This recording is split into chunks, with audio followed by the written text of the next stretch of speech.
on a reckless impulse. I kissed the villainess from the novel I was obsessed with, and somehow I actually managed to melt her icy heart. Just as I was lost in the bliss of our life together, a mysterious force yanked me back to my original world. I thought it was all just a crazy dream, until the day a group of men in black suits cornered me. She stood before me, hands on her hips, her perfect eyebrows arched in fury. "Leo Carter, you goddamn player. You kiss me, and then you just ghost me. What happened? Oh, I'm going to marry you. Let me tell you something, you jerk. You're going to take responsibility for this, and you're going to marry me. Today, I've been dropped into a trashy modern romance novel as a total nobody. And the beautiful woman currently pinned against a wall, her eyes glinting like shards of ice, was Isabella Vance, the story's magnificent villainess, doomed to a tragic end. Surrounding her were her arch-nemesis, the male lead, and a crowd of onlookers just enjoying the show. My brain short-circuited, and I did something that left everyone completely stunned. I shoved my way through the crowd, pushed the male lead aside, and before anyone could process what was happening, I cupped the back of Isabella's head and kissed her. Her lips were soft, with a lingering sweetness from the red wine she'd been drinking. Her body, however, was as rigid as a statue. The room fell so silent you could hear a pin drop, followed by a collective gasp. I pulled back, looked into her murderous eyes, and said with utter seriousness, "I kissed you. That means you have to marry me now." She stared at me for 2 full seconds, then her hand flew up and cracked across my face. The force of it made my ears ring. "Psycho." She spat the word, then turned and stalked away, the sharp clicks of her heels on the marble floor echoing her rage. The male lead scowled at me, his expression like he was looking at a stray dog that had stolen his food. I touched my stinging cheek, a strange sense of victory blooming in my chest. At least now, she'd definitely remember me. In the book, she was ultimately ruined by the male and female leads working together. Her family went bankrupt, and she ended up in a psychiatric hospital, completely broken. It was too cruel. I didn't want to see her end up like that. Even though I was just a regular guy with no power or influence, I had to at least try to change her fate, even if my method was a little abrupt. People started whispering around me. I couldn't stand the noise, so I turned and left the ballroom. Just as I reached the exit, my phone buzzed. An unknown number. I answered. A cold female voice came through the line. "Leo Carter, right? Tomorrow, 10 a.m. The coffee shop on Main. I'll give you one chance to explain yourself." It was her, Isabella Vance. A grin spread across my face. This was it. My chance. Okay, I'll be there. After hanging up, the reality of my situation hit me. I was a recent college grad with no money and no connections. How was I supposed to stand up to a wealthy heiress like Isabella, let alone save her? Well, I'd crossed that bridge when I came to it. First, I had to meet her. The next morning, I woke up early, dug through my closet for the nicest clothes I owned, and got to the coffee shop half an hour early. Isabella arrived right on time. She wore a sleek black pantsuit and sunglasses, radiating an aura of pure power that turned every head in the place. She sat down across from me, took off her sunglasses, and fixed me with a scrutinizing gaze from those beautiful eyes. "All right, talk. What is it you really want?" Looking at her, my bravado from the night before evaporated. I just think you're really beautiful." The second the words left my mouth, I regretted them. So lame. Isabella let out a cold laugh. "Beautiful. So you assault me? Leo, let me give you some advice. Don't play these stupid games with me. I don't have the time." "It's not a game," I said, trying to recover. I just wanted to get to know you." She raised an eyebrow, her expression screaming. "You really think I believe that?" The silence was awkward. I scrambled for something else to say, anything, when I suddenly remembered a plot point from the book. Around this time, she was fighting with her family because she refused to go through with an arranged marriage. I began cautiously. Are you having trouble because you don't want to marry that guy from the Sterling family?" Isabella's expression shifted instantly, a hint of alarm in her eyes. "How did you know that?" My heart leaped. I was right, but I couldn't tell her I'd read it in a novel. I just heard people talking," I said vaguely. She clearly didn't buy it, but didn't press the issue. "That has nothing to do with you," she said dismissively. How can it not? I pushed, summoning my courage. If you don't want to marry him, I can help you. She looked at me as if I just told the funniest joke in the world, letting out a sharp laugh. When she was done, her eyes turned cold again. You? Help me. Leo, do you have any idea who the Sterlings are? What could you possibly do? Her words hit their mark, and my confidence wavered. Still, I square my shoulders. Because I want you to marry me instead. She looked like she was about to explode, so I quickly added, Look, if you're with me, your family can't force you to marry the Sterling heir anymore, right? It kills two birds with one stone. She stared at me for a long time, then a slow, calculating smile spread across her face. Okay, you want to play? Let's play. Come up with $10 million in 1 month, and I'll consider it. I froze. $10 million? She had to be kidding. I couldn't even come up with 10,000. Seeing my dumbfounded expression, Isabella's smile turned into a sneer. What's wrong? Can't do it. Then stop making empty promises. I gritted my teeth. I had to call her bluff. Fine. 1 month. She seemed genuinely surprised that I'd agreed. She stood up. Good. I'll be waiting. And if you don't have the money by then, don't blame me for what happens next. She walked out, leaving me sitting there completely stunned. $10 million. It was an impossible fantasy. I sat there for ages, trying to think of any way, any scheme to make that kind of money. Was I really going to give up? No, absolutely not. Just as I was sinking into despair, my phone vibrated. It was a text from an unknown number. Want to make some real money? Come to this bar. Got a job for you. I hesitated. A shady job offer like this felt dangerous. But the thought of that $10 million goal pushed me to go. What if it was a real opportunity? That night, I found the bar at the address I was sent. The place was grimy, filled with smoke and music so loud it rattled my teeth. I sat at the bar, and before I could order anything, a burly guy in a black tank top approached me. You, Leo? I nodded. Yeah. Who's looking for me? The guy just jerked his head, telling me to follow. I followed him through the sweaty crowd to a private room in the back. He pushed the door open. Inside, a man in his 50s with a greasy smile and a prominent belly was sitting on a sofa. So, you're Leo? He said, looking me up and down. I am. You wanted to see me? I asked. The man gestured for me to sit. I hear you're trying to win over Isabella Vance, he said casually. A chill went down my spine. How did he know that? What's it to you? He chuckled. Don't be so tense, kid. I'm not here to give you a hard time. On the contrary, I'm here to help you. Help me. I was skeptical. That's right, the man nodded. I've got a little score to settle with the Vance family. That girl, Isabella, I wanted to take her down a peg for a long time. If you do a little favor for me, I can give you a very large sum of money. More than enough to hit your $10 million target. My brow furrowed. This sounded like he wanted me to do something to hurt Isabella. What kind of favor? The man leaned closer, his voice dropping to a conspiratorial whisper. Nothing big. I just need you to deliver a file to Isabella Vance's office. Just put it in her desk drawer. My internal alarms were screaming now. This was too easy. A simple delivery for $10 million. What's in the file? Don't ask questions you don't need the answers to. The man's face hardened. You just need to tell me. Are you in or are you out? I hesitated. On one hand, the money was incredibly tempting. On the other, my gut told me this was a trap designed to destroy Isabella. I remember a part in the novel where someone planted a fake document containing corporate secrets in her office, framing her for leaking information and causing her to lose her position in the company. Could this be it? Well, made up your mind, the man pressed, his patience wearing thin. I took a deep breath and shook my head. Sorry, I can't help you with this. The man's expression turned ugly. Do you have any idea what happens when people tell me no? Whatever the consequences, I won't help you hurt Isabella, I said, my voice firm. Fine. Very fine.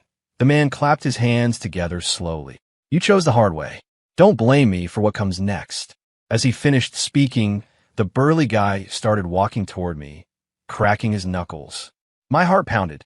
I spun around to run, but another guy was already blocking the door. Looks like I was trapped. Just as I braced for the worst, the door to the room was kicked open with a loud bang. Isabella Vance strode in, flanked by a couple of bodyguards. She took in the scene and frowned. Mr. Wallace, what exactly do you think you're doing? The man, Wallace, paled when he saw Isabella. He quickly plastered a smile on his face. Isabella, what a surprise. I was just having a friendly chat with this young man. Does a friendly chat require hired muscle?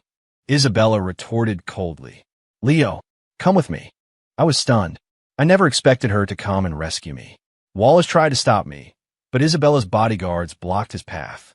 I followed her out of the bar. She didn't say a word the entire time, and the tension was thick. When we reached the parking garage, she finally stopped and turned to face me. Are you an idiot? You actually believed a lowlife like Wallace? I didn't know what to say. Do you have any idea what was in that file he wanted you to deliver? It was enough to land you in prison for years. Her voice was sharp with emotion. I know, I said quietly. That's why I said no. She paused, her expression softening just a little. Well, at least you have some sense. How did you know I was here? I asked. I've had someone keeping an eye on Wallace. I knew as soon as he made a move, she said flatly. I just didn't expect him to find you. So that was it. She was already one step ahead of him. Thank you, I said, and I meant it. She scoffed. Don't get the wrong idea. I didn't do it for you. I just didn't want you messing up my own plans. Even though her words were harsh, I knew she was worried about me. So, about the $10 million. I brought it up carefully. She shot me a glare. Do you really think you're getting that now? I hung my head, disappointed. No. Oh, stop looking so pathetic, she sighed. That condition is off the table. My head snapped up. Really, she confirmed. But don't get too excited. It's not going to be that easy to get me to marry you. So, there's still a chance? I asked, hope surging. She didn't answer. She just opened her car door and got in. I'm leaving. Try not to get into any more trouble. Watching her car disappear into the night, I felt like I was floating. I hadn't gotten the money, but she hadn't cut me off completely. That was progress. Over the next few days, I racked my brain trying to figure out how to get closer to Isabella, how to make her actually like me. But for a broke guy like me, the options were limited. As I was wallowing, I got a call from my old college advisor. He was inviting me to an alumni networking event. I wasn't going to go, but then he mentioned that a few alumni from major corporations would be there, and it might be a good chance to find a job. That got my attention. The event was at a decent hotel downtown. When I arrived, the place was already buzzing with people making connections, talking about their careers, their mortgages, their cars. I didn't fit in, so I found a quiet corner to stand in. I was starting to feel bored when I heard someone call my name. Leo? Leo Carter? Is that really you? I looked up to see my old college roommate, Mike Johnson. Mike, long time no see, I said with a smile. Yeah, man, it's been forever. Where are you working now? He asked. I felt a little embarrassed, still looking for the right fit. Mike clapped me on the shoulder. Hey, no worries, man. You'll find something.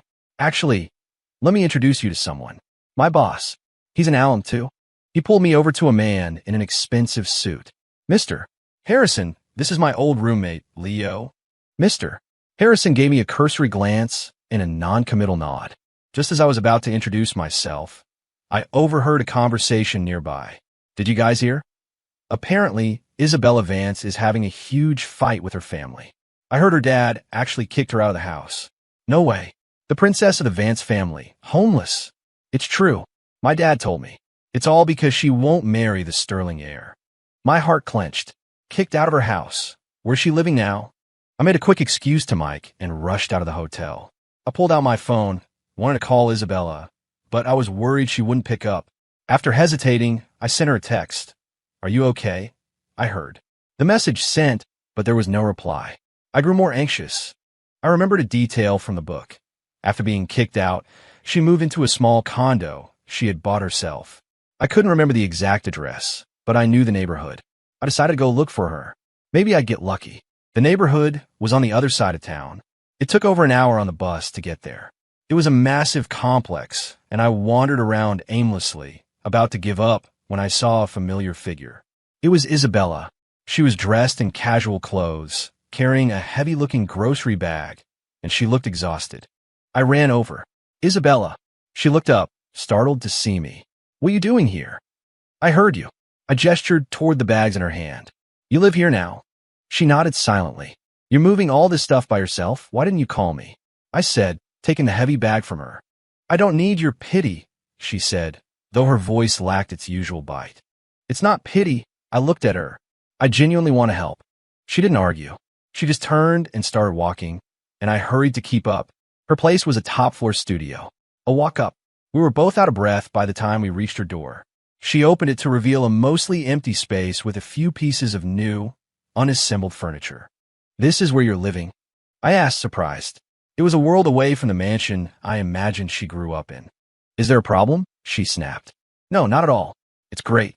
Just a little small." I corrected myself quickly. She ignored me and started unpacking. I set the bag down and started helping her. The afternoon sun streamed through the window, illuminating the determined look on her face, and I felt a strange warmth spread through me. By the time we finished, it was late afternoon, and my stomach was growling loudly.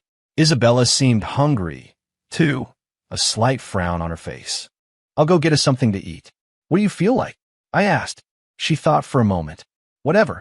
Something light." I ran downstairs and found a local deli, buying 2 types of soup and a few sandwiches. When I got back, she was sitting on the sofa, scrolling through her phone. "Here, eat up before it gets cold," I said, handing her the food. She took it without a word, but she ate with a focus that told me she was starving. After we finished, I gathered the trash without being asked. She just watched me, a new, unreadable expression in her eyes. "Hey, could I maybe crash here for a few days?" I asked, my heart pounding. I just wanted an excuse to stay with her. She looked at me, then gave a small nod. "Whatever." For the next few days, we lived like a normal couple. We cooked together, watched TV, and talked. She was actually a pretty good cook, though she had a short fuse. If she added too much salt, she'd shoot me a glare as if it were my fault. I realized she wasn't bad at all. She was just a lonely person who had built walls around herself because of the pressure from her family. One night, we watched a horror movie. At one of the jump scares, she flinched and buried her face in my shoulder for a second before quickly pulling away, her cheeks bright red. I was ecstatic. "What, you scared?" I teased. "Who's scared?" she retorted, but she scooted a little closer to me on the sofa. That night, we sat close together and talked for hours about everything from childhood memories to dreams for the future. I saw a vulnerability in her, a deep desire for warmth that she tried so hard to hide. I was falling for her hard, so hard that I was starting to forget I was just a visitor here, an anomaly who had stumbled into her world. That is, until one morning. I woke up and a line of text materialized in my mind's eye. "Return to original world in 7 days." I froze. The phone in my hand slipped, clattering to the floor. The screen spiderwebbed with cracks, a perfect reflection of my shattered heart. The noise woke Isabella. She sat up, rubbing her eyes. "What's wrong?" I quickly snatched the phone off the floor. "Nothing. Just slipped." She didn't question it, just yawned and got out of bed. "I'll make breakfast." Watching her walk into the kitchen, a lump formed in my throat. The happiest moments really are the shortest. From that day on, the first thing I did every morning was check the countdown. 7 days, 6 days, 5 days. Each number was a blow to the gut. I couldn't tell her. I couldn't bear to see the disappointment in her eyes. I couldn't bear to see her cry. So I started trying to make every last moment count. I woke up early every morning to make her breakfast. I usually burn the eggs. "Leo, did you dredge these eggs out of a charcoal pit?" She complained, frowning, but she would still eat every last bite. In the afternoons, I'd drag her to the park. We'd sit on a bench and watch a group of senior citizens do Tai Chi. She always said it was boring, but I'd catch her secretly tapping her foot to the rhythm of their slow movements. Once we passed a claw machine arcade. Her eyes lingered on a stuffed rabbit inside one of the machines. It took me $20 in ones, but I finally won it for her. She called it childish, but clutched the rabbit to her chest the whole way home. At night, I'd insist on watching old black and white movies. She'd lean her head on my shoulder and eventually fall asleep, her soft breath tickling my neck.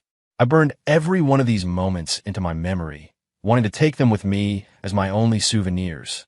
When the countdown hit 3 days, she suddenly said, "Leo, my birthday is next week. I want you to be there." A sharp pain lanced through my chest. The day of her birthday, I'd be gone. I forced a smile. "Of course. What do you want for a gift?" She tilted her head, thinking, "You don't have to give me a gift. You just have to be there when I blow out my candles." That night, I locked myself in the bathroom and cried, staring at the red-eyed idiot in the mirror. On the last day, with the countdown showing 1 day, I was a nervous wreck. She seemed to notice. "What's with you today? You're a million miles away." "Nothing. I lied, trying to act normal. Just tired. She reached out and felt my forehead. You don't have a fever. Her touch was so gentle. I grabbed her hand, not wanting to let go, wishing I could freeze time in that single moment. That night, as we were falling asleep, she held my arm. Leo, she whispered, you're not going to just disappear, are you? My heart stopped. Of course not, I said quickly. I still have to marry you, remember? She smiled at that and fell asleep. I stayed awake all night, watching the sky outside the window shift from black to gray to the pale light of dawn. The moment the countdown hit 0, the tears I'd been holding back finally fell. I quietly slipped out of bed, tucked the blanket around her, and placed a soft kiss on her forehead. On the nightstand, I left the letter I'd spent all night writing, alongside the stuffed rabbit she loved so much. I took one last look at her. She was sleeping peacefully, a small smile on her lips. I'm sorry, Isabella. I broke my promise. The letter. Isabella, by the time you read this, I'll be gone. Don't look for me, and please don't be sad. I've just gone back to where I belong. The truth is, I'm not from this world. I was transported here. At first, all I wanted to do was save you from the tragic fate written for you in the book. But somewhere along the way, I realized I didn't just want to save you. I wanted to be with you. I wanted to make you breakfast every morning, even if I burn it, drag you to the park to watch Tai Chi, and win you every stuffed animal you ever wanted. These last few weeks with you have been the happiest of my entire life. Your birthday is almost here. I'm so sorry I can't be there to see you blow out your candles. Please take good care of the stuffed rabbit. Think of it as me, watching over you. Eat well. Don't always order takeout. It's bad for you. Don't fight with your family so much. They love you. They're just bad at showing it. And don't always try to carry everything on your own shoulders. There are people who care about you. And please forget me. Find someone better than me and live a happy life. I lied to you. It wasn't because I kissed you I have to marry you. It was because I wanted to marry you I dare to kiss you. If there's a next life, I promise I'll find you sooner. And I'll never leave again. Yours, Leo. When Isabella woke up, sunlight was already streaming through the blinds. The space next to her in bed was empty, but still faintly warm. She frowned and called out, Leo? There was no answer. The apartment was eerily quiet. She sat up and her eyes fell on the nightstand. She saw the letter and the stuffed rabbit. A cold knot of dread formed in her stomach. She got out of bed and picked up the letter. The envelope was addressed to her in Leo's familiar handwriting. Her fingers trembled as she tore it open. She scanned the first few lines with confusion, but when she read, I'll be gone, her pupils contracted. Not from this world. Gone back to where I belong. The words were like needles stabbing at her eyes. Her grip on the paper tightened, her knuckles turning white. When she reached the line, and please forget me, a tear fell, then another, splattering onto the page and blurring the ink. She sank to the floor, her shoulders shaking with silent, suppressed sobs that she couldn't let out. The Leo who always burned the eggs, the Leo who made her watch old people in the park, the Leo who promised to marry her, was gone. She remembered asking him if he would disappear. He'd said, of course not. I still have to marry you. Liar. He was a goddamn liar. In a flash of rage, she grabbed the stuffed rabbit and hurled it against the wall. It slumped to the floor, its ears askew, looking up at her pathetically. A second later, she scrambled to pick it up, hugging it to her chest like it was the only thing left in the world. The apartment felt vast and empty. Her heart felt hollowed out, a cold wind blowing through the space he used to occupy. She sat on the floor from sunrise to sunset, not moving until hunger pains twisted in her stomach. She slowly got to her feet and looked in a mirror. The person staring back was a ghost, with swollen red eyes and a deathly pale face. A strange, broken smile touched her lips. It looked more painful than crying. Leo, did you think you could just leave and that would be the end of it? You tell me to forget you. You tell me not to look for you. Why should I listen to you? She picked up her phone, her fingers flying across the screen. She made one call after another, her voice as cold and hard as steel. I need you to find someone for me. His name is Leo Carter. Use any means necessary. I want to know where he is. After hanging up, she walked to the window and stared out at the city lights. A dangerous, obsessive gleam lit her eyes. You wanted to save me? You said you wanted to marry me? You don't get to just walk away. Not that easily. The person Isabella Vance wants, she gets. I don't care if you've run to the ends of the earth. I will find you. You don't want me to find you? Then I'll just have to try harder. And when I do, I'll ask you to your face why you thought you could just throw me away. Her gaze hardened. The softness he had brought out in her now frozen over, replaced by a chilling, unbreakable resolve. Leo Carter, you just wait. I will find you. And you better pray I don't. When I opened my eyes, I was back in my familiar studio apartment. The old band poster was still on the wall. Sunlight streamed through the window, and the smell of bacon from the diner downstairs drifted in. Everything was painfully real. I sat there for a long time, trying to convince myself I was really back. I placed a hand on my chest. My heart was beating steadily, but it felt empty. I checked my phone. The date was the same as the day I'd left. In this world, it was as if I'd only been asleep for one night. The first thing I did was call my parents. The moment I heard my mom's voice, I almost broke down. "Leo, honey, what a nice surprise to hear from you," she said cheerfully. "Mom," I said, my voice thick, "I miss you guys. I'm coming home this weekend." After the call, I sat on the edge of the bed, staring at a world that was both familiar and strange, my mind filled with images of Isabella. How did she react to the letter? Did she cry? Did she hate me? The more I thought about it, the more it hurt. But I knew we were worlds apart now. That weekend, I took a bus home. My parents were thrilled to see me. Mom fussed over me, while Dad cooked all my favorite dishes. At dinner, my mom kept piling food on my plate. "Look at you, you're so thin. Aren't you eating properly out there?" I nodded, my mouth full, my eyes welling up. It felt so good to be cared for. I spent 2 quiet, peaceful days at home, but something was missing. The night I got back to my apartment, I cleaned up the place and took a full bag of trash downstairs. The hallway light flickered. As I walked down the steps, my mind, as usual, was on Isabella. I had just reached the dumpster when several figures burst out of the shadows. Before I could react, a hand clamped over my mouth, and they started dragging me toward a waiting van. I struggled, but they were too strong. Something hard hit the back of my head. A flash of white-hot pain, and then darkness. When I came to, I was lying on the floor of the van. My hands and feet were tied, and a cloth was stuffed in my mouth. The van was moving smoothly. I tried to see where we were going, but the city lights were just a blur. Panic seized me. Who were these guys? Why did they kidnap me? Did I make enemies in the novel world who had somehow followed me back? But that was impossible. A real-world enemy? I was a recent grad with no money. Who would I have pissed off? Cold sweat trickled down my forehead. After what felt like an eternity, the van stopped. The doors opened, and I was hauled out and thrown onto a concrete floor. I blinked, my eyes adjusting to the dim light. I was in some kind of abandoned warehouse. The cloth was ripped from my mouth. I gasped for air, and just as I was about to scream for help, someone shoved me forward. I stumbled and fell to my knees. "Who are you? What do you want?"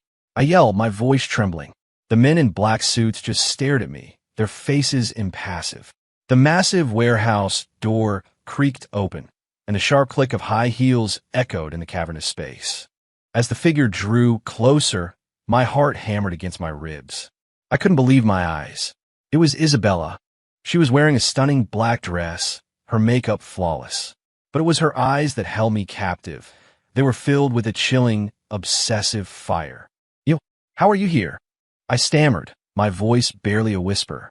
She stopped in front of me, looking down at me with a cold smile. "What's the matter? Surprised to see me?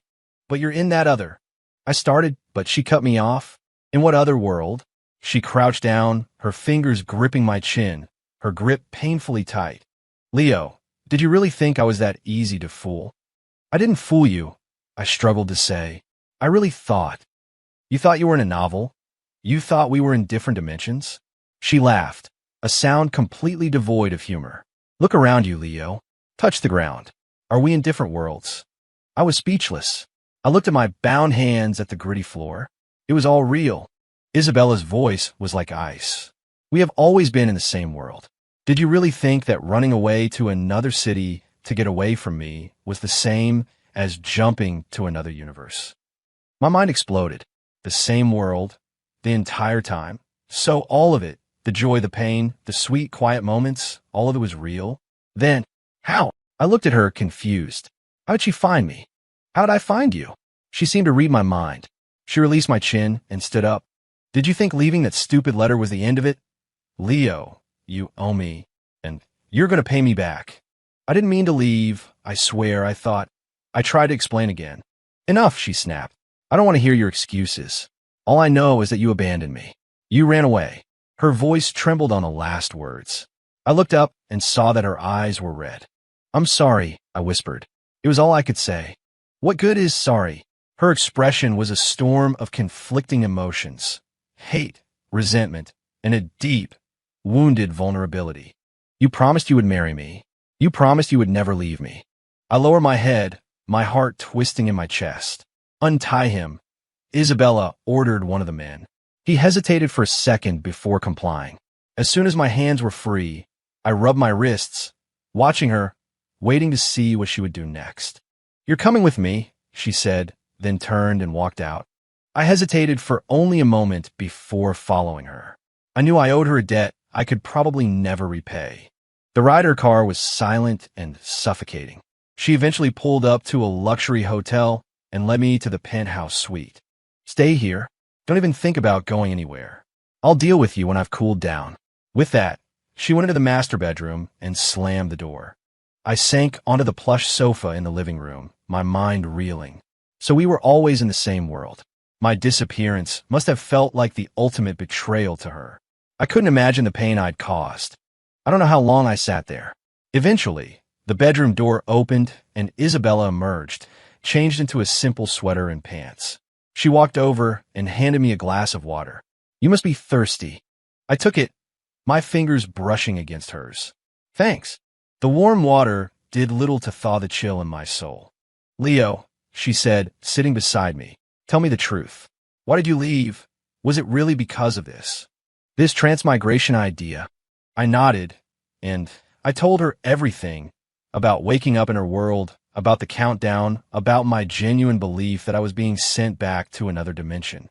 She listened quietly, her expression unreadable. When I finished, she finally spoke. So, from the very beginning, you thought we weren't from the same place? Yes, I admitted. I was afraid that if I told you the truth, you'd think I was insane. And I was afraid it would hurt more when I had to leave. You're an idiot, she said, the ice in her eyes finally beginning to melt. Do you have any idea how much it hurt to read that letter? I know. I looked at her, my heart aching, so I came back. No matter what, I'm never leaving you again. She stared at me, and her eyes welled up with tears again. She quickly turned her head away, but I saw them fall. Who wants you back? She muttered. I smiled and gently pulled her into my arms. She resisted for a moment, then leaned her head against my shoulder. Isabella, I whispered, I'm so sorry I hurt you.